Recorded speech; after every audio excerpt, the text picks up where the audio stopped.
Number 161 from the Imprint range is Blue Chips, starring Nick Nolte and a bunch of basketball people. And some great cast members as well. Mary McDonald is wonderful. JT Walsh turns up as as the usual slimy, sleazy kind of character. And this William Friedkin film was one that I saw way back and never thought about it ever again. And I was just kind of curious what kind of movie I was going to get.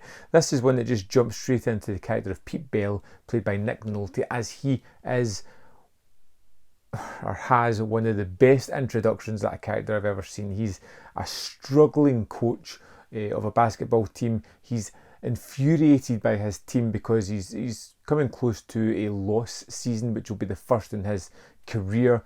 So depressed I don't even want to talk about it. I'm through fighting, you sons of bitches! You're the dumbest team I ever coached!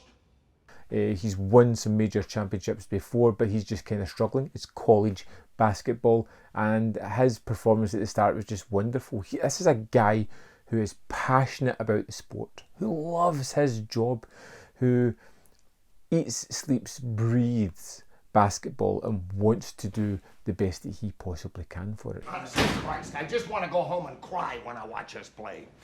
Don't you boys understand? Don't you know how bad I want to see this team play?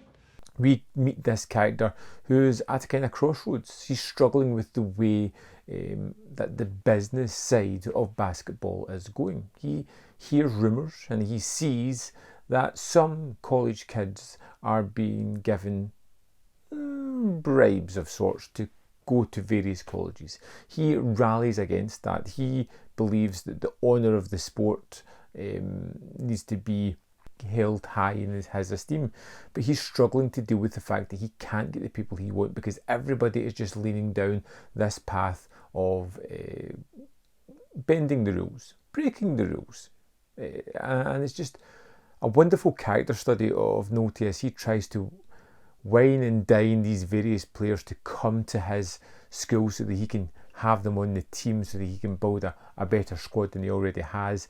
The constant temptation of being able to get these people. I know the amount of money that it's going to take to buy out your contract is the same that it's going to take to get Butch and Ricky to sign letters of intent. We don't buy athletes. A kind of wonderful character by Nick Nolte as we see him, this struggling person with the turmoil of should he do this, should he not, and you get some wonderful basketball sequences. You get some great characters in this. I just wanted to say congratulations for getting the players you wanted without selling out. Mary McDonald as his ex-wife is a fantastic character. She is a teacher who's also passionate about the sport and is willing to help her ex-husband, and they have a kind of really fun relationship as well. Watching Nolte try and change his tact for each new player that he's trying to sign up to his team is just amazing, fantastic, and it's one of those movies that kind of loses its steam a little bit later on in the final third. I feel it goes for this rousing sermon on the mound, almost, as Nick Nolte's character is preaching to everybody about the way the sport is going, and it feels very much like a sermon. It does feel very preachy. It does feel overly wrought with the touches of screenwriting. You can feel it there. It doesn't feel like a natural progression for the character. He is someone that's up there just kind of bearing his soul in front of everybody about his frustrations with the sport, and I just feel that it's a kind of rushed ending. Because this ain't about education. It ain't much about winning, and it sure as hell ain't much about basketball. It's about money. Just goddamn money.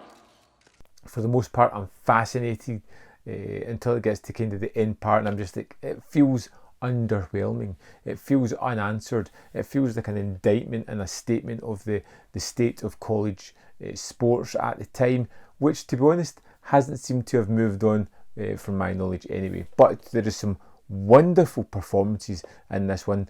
Nick Nolte, like I said, as Pete Bell, is just wonderful, from that fantastic opening to that great big speech at the end.